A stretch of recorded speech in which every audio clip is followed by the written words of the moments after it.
नमस्कार, मैं हूं संजय शर्मा। आप देख रहे हैं 4PM news network. Keshav Maurya फंस गए और इस बार बुरी तरह फंस गए। इलाहाबाद हाई कोर्ट ने नोटिस जारी कर दिया है।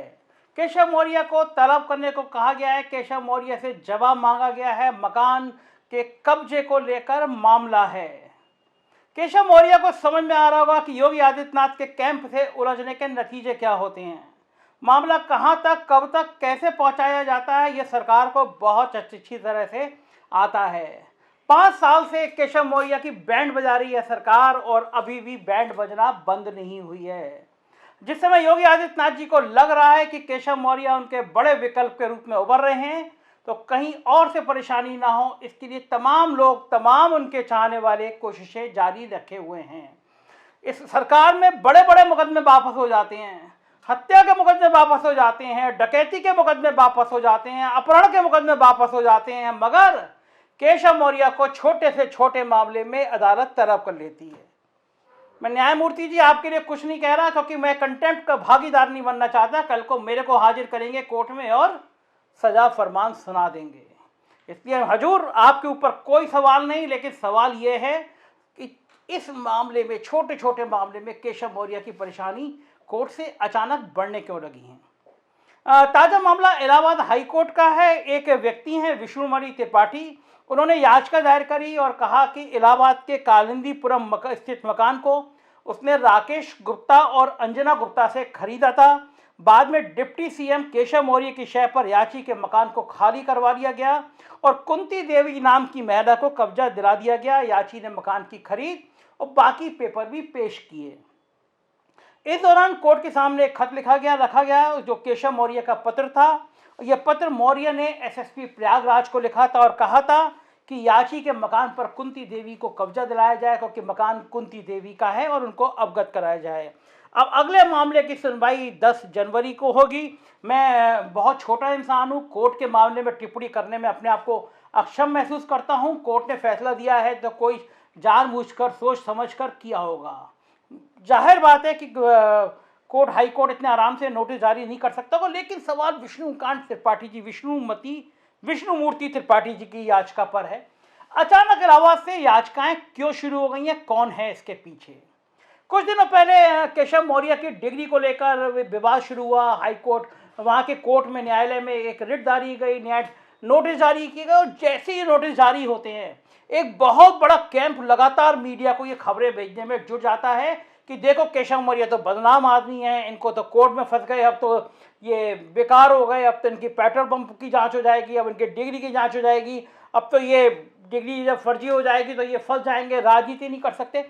मुझे लगता है इस सरकार में केशव मौर्य बेचारे ऐसे निरीह हैं कि जितनी ब्रांडिंग उनकी सरकार के लोगों ने खराब करी, उतनी विपक्ष ने नहीं करी। विपक्ष तो यही सवाल करता रह गया कि केशव मौर्य जी, आपको योगी आदित्यनाथ जी के बराबर में स्टूल पे क्यों बिठाया गया। विपक्ष यही सवाल करता रहा कि योगी आदित्यनाथ जी जब जिस शासन में, जिस तख्त तो ताज पे बैठते हैं, उसके बराबर में केशव मौर्य स्टूल पे बैठे नजर आए।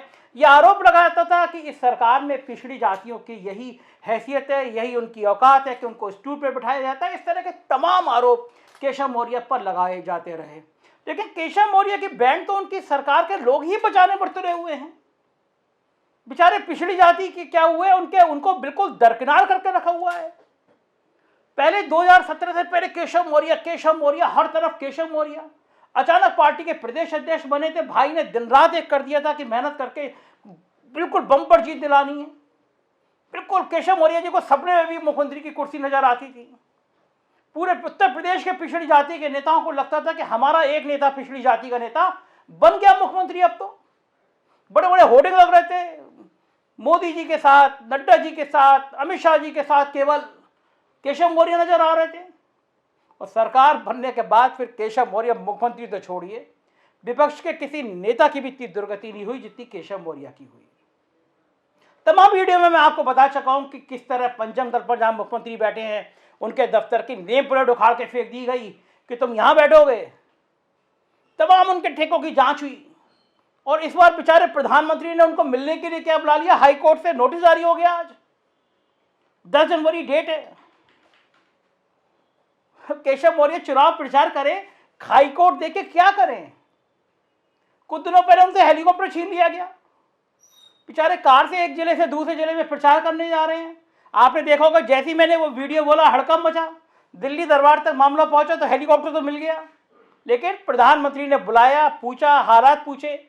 जब जिस दौर में दिल्ली में चर्चा शुरू हो गई कि क्या ये संभव है कि केशव मौर्य को ही चेहरा बनाया जाए, क्योंकि गांव-गांव में ये मैसेज है कि सरकार पिछड़ी जातियों की उपेक्षा कर रही है, सरकार ऊंची जातियों की है, ऊंची जातियों की वोट चाहती है, सरकार ठाकरों की है, सरकार बनियों की है। केशव मौर्य जैसे नेता इसमें कहाँ फिट होते हैं? ऐसे दौर में जब बीजेपी के हाई आला कमान को लग गया कि तो मामला बिखर जाएगा, रायता बिखर जाएगा, पार्टी 100 से नीचे आ जाएगी अगर बैकवर्ड चले गए तो। प्रधानमंत्री ने बुला के केशव मौर्य से पूरे हालात पूछे, भाई स्थिति क्या है? केशव मौर्य जी ने बता दिया, आपके पास जो इनपुट आया होगा उसमें भी ये बता रहे हैं कि बैकवर्ड नहीं दे रहे वोट, क्या मैं क्या करूं?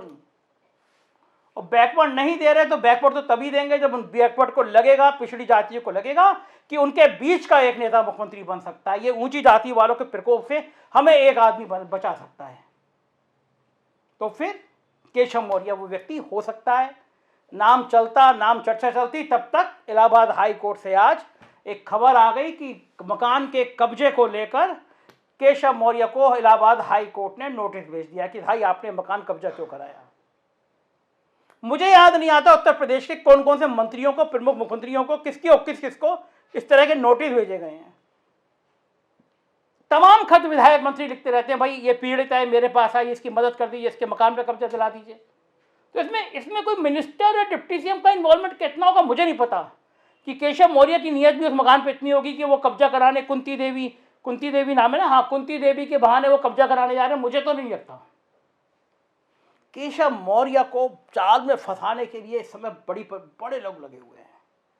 किसी तरह केशव मौर्य जाल में आ जाएं, जाल में फंस जाएं, उनको बताया जाए कि भाई साहब ये जो मुख्यमंत्री पद के सपने देख रहे हो ना, ये सपने यहीं तक रखिए।